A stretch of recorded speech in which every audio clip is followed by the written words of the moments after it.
Tuturuan ko kayo kung paano mag-encash sa ating NNT portal dashboard. So, punta lang tayo dito sa ating main dashboard. Click natin ang withdrawal.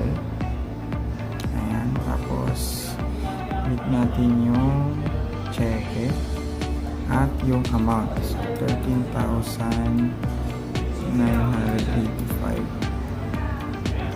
Ayan.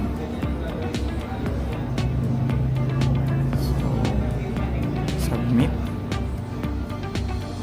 Ayan. So, makita natin guys. Yan. Na-withdraw na. So, ayan yung balance. Punta tayo sa transaction. So, ayan guys, kung makita mo, na-withdraw na siya.